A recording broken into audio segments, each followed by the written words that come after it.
warahmatullahi wabarakatuh. Kembali lagi bersama saya, Rikrik Dina Karatunisa dari jurusan Bimbingan dan Konseling.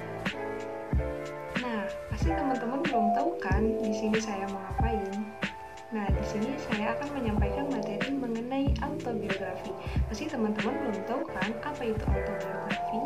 Nah, untuk lebih lanjutnya, kita sama-sama simak video berikut ini ya. Jangan lupa like, share, komen, and subscribe ya. Bismillahirrahmanirrahim. Di sini saya akan menyampaikan materi mengenai autobiografi. Apa sih autobiografi itu? Manfaat, bentuk, dan prosedur pengadministrasiannya.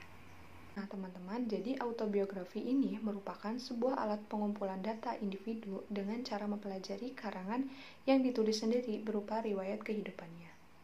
Nah, sedangkan menurut Philip Lejeune 1982 dalam Andreson 2001 mengatakan bahwa autobiografi ini sebagai sebuah retrospektif prosa naratif yang diproduksi dengan sebuah pribadi nyata mengenai eksistensi dirinya, fokus dalam kehidupan individual dan khususnya dalam pengembangan kepribadiannya.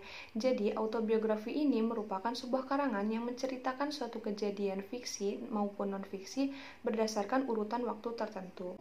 Nah, yang selanjutnya itu ada manfaat dari autobiografi. Yang pertama, mengetahui aspek-aspek individu, baik pikiran, perasaan, sikap pribadi, tingkah laku, dan keadaan emosi.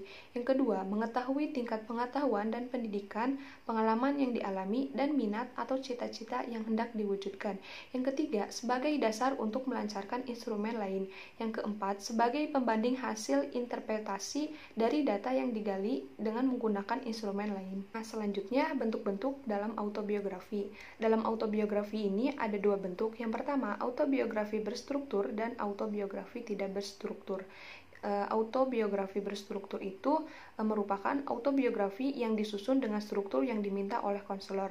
Jadi, konselor yang menentukan unsur-unsur apakah yang harus ditulis dalam autobiografi itu. Yang kedua, autobiografi tidak berstruktur. Dalam autobiografi tidak berstruktur ini, konselor memberikan kebebasan kepada individu untuk menceritakan autobiografinya secara terbuka dan tanpa ada pengarahan dari konselor. Nah, yang selanjutnya itu ada prosedur pengadministrasian autobiografi. Dalam tahap pengadministrasian ini ada 3 tahap. Yang pertama, tahap persiapan. Dalam tahap persiapan ini, konselor harus menyiapkan item garis besar mengenai autobiografi dan penyiapan formatnya. Yang kedua, tahap pelaksanaan. Dalam tahap pelaksanaan ini, konselor harus menyiapkan format dan memberikan instruksi. Jadi, di sini konselor harus memberikan instruksi kepada individu mengenai cara menulis atau membuat autobiografi. Yang ketiga, tahap analisis hasil. Dalam tahap analisis hasil ini meliputi menganalisis berdasarkan aspek-aspek yang ditulis, menginterpretasikannya, dan membuat profil. Jadi, konselor di sini harus merangkum semua kejadian yang dianggap penting, kemudian mengelompokkannya antara pengalaman yang menyenangkan dan yang kurang menyenangkan. Kemudian memisahkan data yang berkenaan dengan aspek pikiran, perasaan, perilaku, dan hal lain yang ingin diketahui. Selanjutnya, menghitung selisih antara aspek positif dan negatif dari masing-masing kategori. Kemudian, konselor menjumlahkan aspek positif dan negatif secara menyeluruh.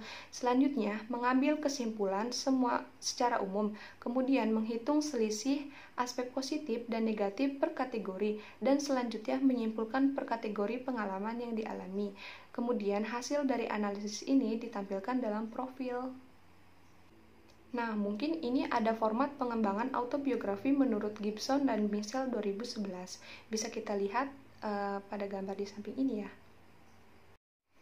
Nah, teman-teman, mungkin itu saja yang bisa saya sampaikan. Kurang lebihnya mohon maaf. Wassalamualaikum warahmatullahi wabarakatuh. Bye.